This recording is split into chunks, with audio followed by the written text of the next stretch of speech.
ბინების უძრავი ქონების ყიდვა გაყიდვის, გაქირავების, დაგირავების თემას. ძალიან მნიშვნელოვანია ასევე, როდესაც ყველა იმ ეტაპს გაივლით, რომელზეც ჩვენ ვსაუბრობთ პროფესიონალებთან, პროფესიონალი ბროკერი, პროფესიონალი იურისტი, ძალიან ხშირად ხდება ხოლმე, რომ ვაწყდებით აღსრულებას. და ეს არის ძალიან ცუდი მომენტი მასწავლებლად მტკივნეულის, რა თქმა უნდა. ამისათვის რომ ეს ავიდოთ თავიდან, ჩვენ უნდა ვიცოდოთ ბევრი რამ. აღვნიშნე რომ აღსრულების ეროვნულ ბიუროს აქვს პროგრამა ფაქტების კონსტატაცია. ზუსტად ამ პროგრამაზე სასაუბროდ ჩვენ მოვიწიეთ ამ ბიუროს წარმომადგენელი დიმიტრი გუგუნავა. ფაქტების კონსტატაცია. ახალი პროგრამა აღსრულების ეროვნულ ბიუროში. რას გულისხმობს? პრინციპში 20 დღეში უკვე 1 წლის გავხდებით, იმიტომ რომ 2012 წლის 1 აგვისტოდან დავიწყეთ ამ მომსახურების გაწევა. ფაქტების კონსტატაცია ეს ნიშნავს ნებისმიერი ფაქტის დაფიქსირებას, რისი აღქმაც შეუძლია ადამიანს ტექნიკურ საშუალებას. ეს არ არის ექსპერტიზა, ეს არ არის შეფასება, ან რო არ აგვერიოს, მინდა რომ გავიძნო თავიდანვე. ეს არის კონკრეტული ფაქტის აღწერა. აი მაგალითად, ბინის მდგომარეობის აღწერა. ანუ იმ შემთხვევაში, როდესაც ვაქირავებ ბინას, გირეკავთ თქვენ და ამას ვაკეთებ. აი, მეორე ბლოკში გისმენდით, ძალიან საინტერესო სტუმარიც გყავდათ, მაგრამ რთულია ყოველთვის იურისტის დაქირავება, მაშინ როცა ბინას აქირავებთ, მაგრამ რაღაც უნდა დავიცვათ თავი. ამიტომ ძალიან კარგი გამოსავალია ფაქტების კონსტატაცია და რას ნიშნავს ფაქტების კონსტატაცია ამ შემთხვევაში უძრავ ქონებასთან მიმართებაში. უძრავ ქონებასთან მიმართებაში მხარეები დებენ წერილობით ხელშეკრულებას. და ეს წერილობით ხელშეკრულება როგორია? აქ წერია ვინ არის ქონების მესაკუთრე, ვინ არის დამქირავებელი, ეს ქონება სად მდებარეობს და რამდენი ხნით ქირავდება ეს ბინა. აი ქირავების შემთხვევა რა ვიღოთ ხოლმე, ან იჯარით კომერციული ფაქტის იჯარით გაცემის. ბინის ჩაგეკითხებით, ბინის მდგომარეობის აღწერა თუ ხდება კონკრეტულად რა არის? აი ზუსტად მან მივდივარ, რომ ამ ხელშეკრულებაში, ამ წერილობით ხელშეკრულებაში ბინა რა მდგომარეობაშია, ამის აღწერა არ ხდება. გაგიგიათ ალბათ ხშირად, რომ ბინა გაქირავებულია და შემდეგ ეს ბინა ზიანდება. ან დამქირავებელი აზიანებს, ან დამქირავებელი არ აზიანებს, იმას მიაწერენ. მაგრამ მას მიაწერენ. და მას ძალიან უჭირს იმის დამტკიცებად. ერთის მხრივ მესაკუთრეს უჭირს დამტკიცება, რომ დამქირავებელმა დააზიანა, დამქირავებელს უჭირს იმის დამტკიცება, რომ როცა იქირავა ბინა უკვე დაზიანებული იყო, დაუშვათ აი კედელი იყო დასრული ან პარკეტი იყო დაზიანებული. ფოტო და ვიდეო მასალა, რომელსაც აგროვებთ მე ამ ბინის შესახებ თუ როგორ ხდება ეს? ეს შემდეგი ეტაპია. ან მეორე ეტაპი არის ეს, რომ დავა მიმდინარეობს მხარეებს შორის და ერთმანეთს ვერ უმტკიცებენ ამ ყველაფერს. ეს საქმე მიდის სასამართლოში, მე მოსამართლე იკვლევს და რაღაც მტკიცებულებების საფუძველზე რაღაც გადაწყვეტილებას რა თქმა უნდა ღებულობს. რა გამოსავალი ვიპოვეთ აქედან? აღსრულების ეროვნული ბიუროს ერთ-ერთი მთავარი მიზანი არის, რომ დაიცვას მხარეთა, მოქალაქეთა სამართლებრივი ინტერესები და ეს ძალიან კარგი მაგალითია ამის, რომ მესაკუთრეს და დამქირავებელს შეუძლიათ ერთობლივად, ან ერთ-ერთ მხარეს შეუძლია ხელშეკრულების ნაწილად აქციოს ფაქტების კონსტატაციის ოქმე. და რას ნიშნავს ეს? სანამ თქვენ გააქირავებთ ბინას, გამოიძახეთ აღსრულების ეროვნული ბიუროს თანამშრომლებს, რომელიც მოვა, ფოტოს გადაიღებს ამ ბინისას, ძალიან ბევრს, გადაიღებს ვიდეოს, გადაიღებს ყველა დეტალს, ყველა კუთხე-კუნჭულს, რომელსაც თქვენ მიუთითებთ. აღწერს, ამის შესახებ ადგენს ოფიციალურ დოკუმენტს, ოკმს, რომელსაც აქვს თავის თარიღი და ეს დოკუმენტი შეგიძლიათ გახადოთ ხელშეკრულების ნაწილი. ანუ დამქირავებელი უკვე ხელს აწერს არა მხოლოდ ქონების მისამართზე და იმაზე, რომ ნამდვილად ვითონდებს ხელშეკრულებას ამდენი თვის ვადით, არამედ ქონების მდგომარეობაზეც. და შემდგომ თუ ეს სადაო გახდება, რა მდგომარეობაში გადასცა მესაკუთრე ბინა, ეს როგორც მტკიცებულება. არაჩვეულებრივი მტკიცებულებაა ძალიან არა, გარდა ღირებულებისა, ეს ნიშნავს იმას, რომ მაშინ, როდესაც მე ვაქირავებ ჩემს ფართს, ბინას, ეს ნიშნავს იმას, რომ მე ოფიციალურად ვარ ვალდებული, რომ გადავუხადო სახელმწიფოს დამატებითი შემოსავლის წყაროდან რაღაც პროცენტი. ხშირ შემთხვევაში მოქალაქეები ამას არ აკეთებენ. ხშირ შემთხვევაში არ აკეთებენ, მაგრამ და იმიტომაც არის მე სასამართლოების ფაქტების კონსტატაციის სერვისის გამოყენება არავის არ ხდის ვალდებულს. ეს არის მათ ნებასრულზე დამოკიდებული, ეს არის სერვისი, რომელსაც უბრალოდ სახელმწიფოს თავაზობს მოსახლეობას. ეს არ არის სავალდებულოდ გამოსაყენებელი და არც მისი გამოყენების შედეგად ვინმეს ჩნდება რაიმე ვალდებულება. ეს უბრალოდ მხარეები ერთმანეთში, როცა შეიძლება რაიმე სადაო გახდეს, მხარეები ერთმანეთში როცა დაობენ, ეს იქნება ძალიან კარგი მტკიცებულება იმის, რომ აღარ იდავებენ ისეთ რამეზე, რაც წარსულში მოხდა. რამდენმა ადამიანმა მოგმართათ? 1 აგვისტოს მერე რამდენიმე ასეული განცხადება უკვე დარეგისტრირებული, მაგრამ აქვე მინდა ის ვთქვა, რომ ამ ტიპის განცხადებები უძრავ ქონებასთან დაკავშირებით განცხადებები, რა თქმა უნდა, ყველაზე პოპულარულია. მაგრამ შეგვიძლია გავაკეთოთ ფაქტის კონსტატაცია ყველაფერზე, სადამდეც გაწდება ადამიანის ფანტაზია. მაგალითად, მე რო შემოვდიოდი დღეს თქვენთან ბიუროში, მომწეს საშვი. მე რო ყოფილიყავი მხატვარი და მენახა რომ აქ გამოყენებულია ჩემი ნახატი ან ლოგო და ჩემი საავტორო უფლება ირღვევა, მე აუცილებლად გამოვიძახებდი ფაქტების კონსტატაციას და ავფიქსირებდი რომ ირღვევა ჩემი საავტორო უფლება. ანუ ამდენად მარტივია თქვენი გამოძახება. მე რიგითი მოქალაქე ნინო მუკნიაშვილი გირეკავთ თქვენ? ჩვენ ცხელი ხაზის მეშვეობით 2-759 არის ჩვენი ცხელი ხაზი, ცხელი ხაზის მეშვეობით არეგისტრირებთ განცხადება და ჩვენი თანამშრომელი მაშინვე მოვა. ეს ხშირად არის მაგალითად საავტორო უფლებებზე, როდესაც ხდება მაგალითად ვებგვერდებზე რაღაც ისეთი ინფორმაციის განთავსება, მაგალითად მუსიკალური ნაწარმოებების განთავსება. თქვენ დაგაინტერესებთ. მომგებიანი არ არის ჩვენს ქვეყანაში, იმიტომ რომ კანონი არ არეგულირებს ვებგვერდების შემთხვევაში და საავტორო უფლებების შემთხვევაში არის სხვა პრობლემები. შეიძლება ამ სერვისით ვისარგებლოთ, მაგრამ კანონში არ არის ძალიან ბევრი რამ განსაზღვრული, რომელიც საშუალებას მოგცემს დავიცვათ ჩვენი უფლება ბოლომდე. ამიტომ იანვრიდან მე თავად ვიცავ ჩემს საავტორო უფლებას და ამიტომ კარგად მაქვს შეხება ამ საკითხთან. ფაქტების კონსტატაცია ამ შემთხვევაში არ და ერთ-ერთი მტკიცებულება, მაგრამ არ დამეხმარა იმიტომ რომ კანონი ბევრ რამეს არ თვალისწინებს ახალ მედიასთან დაკავშირებით, არ მინდა გადავუხვიოთ თემას. ისევ და ისევ ერთ მაგალითს გეტყვით, ეს არის თემა მაინც უბრალოდ აქვე მინდოდა მე თქვა ეს რატო არის კარგი მაგალითი საავტორო უფლებების რადგან საუბრობთ. იყო ერთ-ერთი შემთხვევა, როდესაც ვებგვერდზე განთავსებული იყო რაღაც კომპიუტერული პროგრამა გადმოსაწერად და ჩვენ განცხადებმა გვითხრა აგვიხსნა რატომ იყენებდა ფაქტების კონსტატაციას. მე რო ეხლა წავიდი სასამართლოში და დავიწყო დავა, მას ვისაც მე ვედავები, სრული ძალაუფლება აქვს თავის ვებგვერდზე. მას შეუძლია წაშალოს და კვალიც კი არ დარჩეს ამ ინფორმაციის და შემდგომ გამიჭირდება იმის დამტკიცება, რომ ეს არსებობდა. თუმცა კომპიუტერული პროგრამების შესახებ სხვა პრობლემა აქ უნდა იყოს ეს ლეგალიზაცია უნდა მოხდეს ძალიან და უნდა იყოს ყველა ორგანიზაციას და მათ შორის სახელმწიფო სტრუქტურებსაც შესყიდული, რაც ნაკლებად ხდება და ეს კიდევ ცალკე პრობლემა, რომელზეც ერთი ეს ანუ რამდენად ზვირიჯდება ეს ყველაფერი, ანუ რომ ადამიანმა გადაწყვიტოს ეს და ბინის გაქირავებამდე შეგაფასებინონ, ანუ ფაქტების კონსტატაცია მოახდინონ, როგორ შეიძლება ფაქტების კონსტატაციის ღირებულება ანუ 100 კვადრატულობის მიხედვით ხდება თუ როგორ ფაქტების კონსტატაციის ღირებულება არის განსაზღვრული მინისტრის ბრძანებით. ეს არ არის განსაზღვრული არც სამუშაო საათების მიხედვით, არც ფართის მიხედვით, ძალიან მარტივია. დასამახსოვრებლადაც მარტივია. სამუშაო საათებში, ანუ დღის 10 საათიდან საღამოს 7 საათამდე ღირს 100 ლარი, ფაქტის დადგენა, საღამოს 7 საათიდან დღის 10 საათამდე ღირს 150 ლარი. დარეგისტრირებას არ აქვს მნიშვნელობა, როდის მოვითხოვთ ამის რეგისტრაცია, თავი როდის დადგინდება ფაქტი, როდის არ აქვს მნიშვნელობა რამ ხელასახლია, ბინა თუ აგარაკია თუ გაგვიკეთებია სამსართულიანი სახლის აღწერას და გაგვიკეთებია ერთოთახიანი ბინის აღწერა. თუ მაინც 100 ლარი არის. კი, 100 ლარი.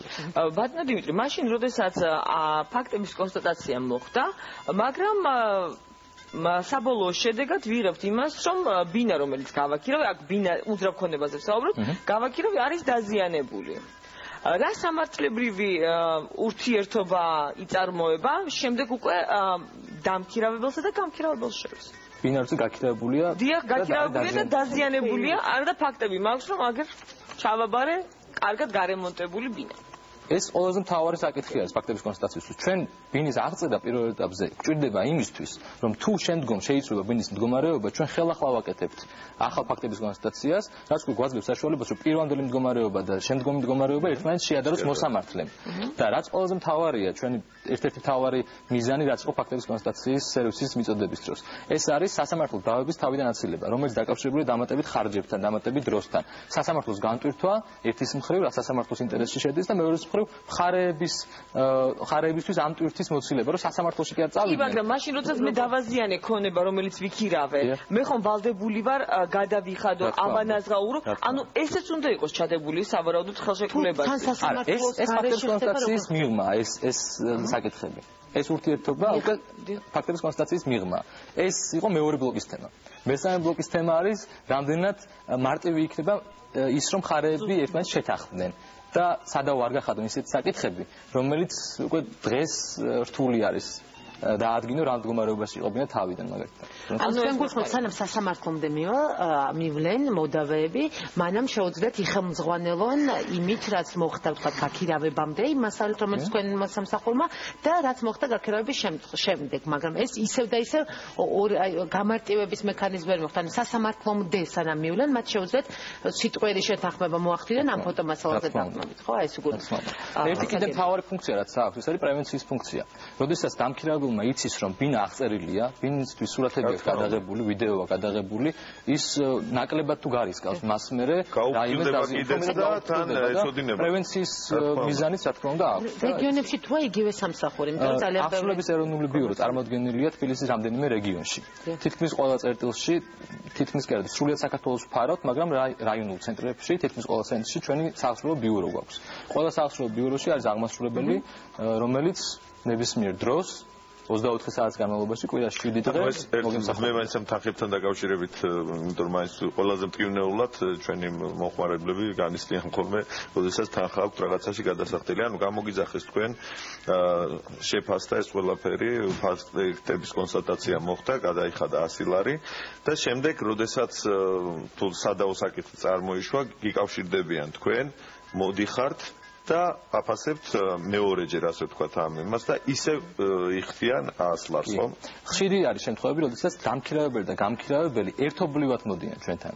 ან თავიდან თანხდებიან რომ მოდი ეს რო არ გახდეს სადაო, თავიდანვე გადავიხადოთ 100 ლარი ერთად, 50 ლარი თვითონ ხარისთვის არ დამქირავებს ან გამქირავებისთვის. არაფერი არის მართლა 50-50-ზე სრულიად რაც ყველაზე მთავარი, ეს არ არის ერთჯერადი დოკუმენტი. ეს არის დოკუმენტი რომ ამ რიცხვში ეს ბინა იყო ამ მდგომარეობაში. ეს არ გამორიცხავს იმას, რომ სხვა რიცხვში იყო სხვა მდგომარეობაში იქნება. თუ ბინის მდგომარეობა არ შეიცვლება, გამქირავებელს შეუძლია რამდენჯერმე გამოიყენოს ეს ოქმი, ხო ესეა? ხელშეკრულებას დაურთავს, რამდენ ახალ ხელშეკრულებასაც დადებს, იმდენს დაურთავს თან ფაქტების კონსტატაციის ოქმს და თუ დამქირავებელი დაეთანხმება, მაშინ როდესაც ბინა აი ამ ეტაპზე მაქვს უკვე გაქირავებული და მივხვდი რომ დამქირავებელმა ჩემს ბინაში შემოიყვანა ძაღლი, კატაღორი, ცხენი, ძროხა და მე არ იყო ამაზე მოლაპარაკება. შემოვიდა უამრავი ადამიანი, რომელიც კედლებზე მიმაგრებული საწოლებში იძინებს და ჩემი ბინა ხვდები რომ იქნება სავალალო მდგომარეობაში. თუ შემიძლია უკვე დაქირავებულ ბინაში მოვახდინო ფაქტების კონსტატაცია. ხეზე რთულია, მაგრამ შეზღუდვა ძროხაზე ეტყობა ძალიან მარტივია, ხო? შეზღუდვა ერთადერთი რაც კანონით გვაქვს ჩვენ ფაქტების კონსტატაციის დროს უძრავ ქონებაში არის ის რომ გვჭირდება თანხმობა ან მესაკუთრის ან მარჯვენაერი მფლობელის.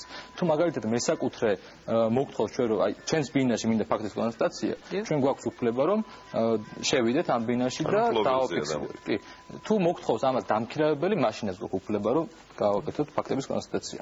ამიტომ ეს ძალიან კარგი მაგალითია, შეიძლება ცოტა სასაცილო იყო თავიდან, მაგრამ ძალიან ხშირად არის ეს შემთხვევა, როცა სამეზობლო დავებიც არის ხოლმე. მაგალითად, ავტოსამრეცხაოა გახსნილი ეზოში და ეს მეზობლებს აწუხებთ, რომ წყალი გუბდება. ყოფილა ეს შემთხვევა.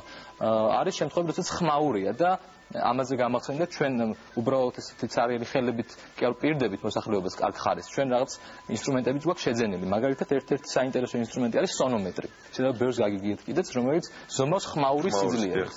და არსებობს კონკრეტული ნორმატიული აქტები, სადაც დადგენილია საიდან სადამდე უნდა მერყეობდეს დასაშვები ზომა რა არის ხმაური. ძაღლის ყეფა შედის ამ სონომეტრი. მაცივრის ხმაურიდან დაწყებული, ტრაქტორის ხმაურით დამთავრებული ყველაფერი, რაც გვესმის ყველაფრის გაზომა შეუძლია ამ აპარატს.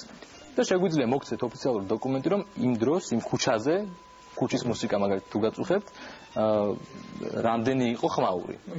რამდენი თავად სახელმწიფო თუ მიმართავს თქვენ სერვისს. მე გულისხმობ აი თქვა წითელი ზონის სახლებს, სტიქიური უბედურების, სადაც თქვა მას მოუწევს ან რისკის ზონაა და შესაძლოა მოუწიოს რაღაც პროექტის განხორციელება მომავალში. სახელმწიფოს ჩვენთვის მომართული აქვს მხოლოდ სასამართლოს სახით. ანუ სასამართლოს აქვს მომართული, როდესაც სჭირდებოდა სასამართლო პროცესზე ადგილზე დათვალიერება ალბათ გაიგიათ კიდეც, როცა მოსამართლე რაიმეს გააწყობილების წინ ადგენს კონკრეტულ ფაქტებს, ფაქტობრივი მდგომარეობის გამოკვლევას აკეთებს. მოსამართლე მოგმართა კონკრეტულ სასამართლომ, რომ სჭირდებოდა დღეის მდგომარეობით რა ხდება ამ და მისამართზე. ამის შესახებ ოქმი შედგა და მიეწოდა სასამართლოს. ძირითადად ვინ არიან თქვენი, ვინ სარგებლობს თქვენი მომსახურებით, ისევ სტატისტიკას მინდა დიდი კომპანიები თუ ჩვენი მომსახურებით სარგებლობს სადაზღვევო კომპანიებიც სარგებლობენ საადვოკატო ბიუროებიც კონკრეტული ადვოკატები სარგებლობენ ჩვეულებრივი ადამიანები, რითიც დავიწყებთ ჩვენ საუბარი, რომ ბინის გაქირავება მინდა და ვიღაცამ ურჩია დაუშვი.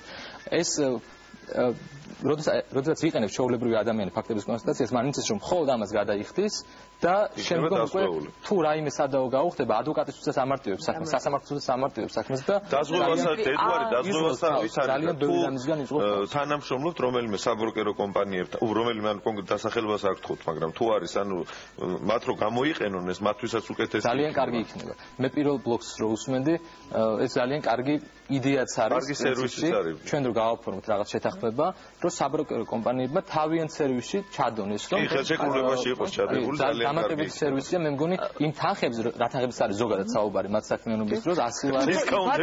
ბატონო დიმიტრი, მე მაქვს კითხვა. მაშინ როდესაც კითხულობდი ფაქტების კონსტატაციის პროგრამის შესახებ, ფაქტების კონსტატაცია შეიძლება გამოვიყენოთ 2 წერტილი ჩუქების, ქონების გაყობის, მემკვიდრეობით მიღების დროს, ქონების სრული ინვენტარიზაციისთვის და ასევე გაყრის დროს. გაყრის დროს ფაქტების კონსტატაციას რას გულისხმობთ? აი მაგალითად განქორწინება გაყრა ხო ადრე იყო ეს იდეაც რომ განქორწინებასაც გაყრა ყოფილიყო სამოქალაქო კოდექსში, მაგრამ განქორწინების დროს როცა არის ქონებრივი დავა მეუღლეებს შორის, ამ შემთხვევაში ყოფილ მეუღლეებს შორის, ქონებრივი დავა უნდა გადაწყვეტოს სასამართლომ. თუ თვითონ ისინი ვერ შეთანხმდებიან ამაზე. სასამართლოს სჭირდება ინფორმაცია რა ქონებაზეა საერთოდ საუბარი. თუ არის საუბარი უძრავ ქონებაზე, ყველაფერი მარტივად არის, იმიტომ რომ რეგისტრაციას ექვემდებარება და დარეგისტრებულია საჯარო რეესტრში. საოჯახო ნივთებისგან განსხვავებით. მაგრამ საოჯახო ნივთების შესახებ ინფორმაცია სახელმწიფოს არ აქვს. ამიტომ ეს ინფორმაცია ვიღაცამ უნდა მიაწოდოს სასამართლოს. თუ ამის გარკვევა სასამართლო უთოსაც როგორია ეხლა. არა, უთოსაც გააჩნია და მის ღირებულებასაც და სხვა ნივთების ღირებულებას. ძალიან დიდი მადლობა ბატონო.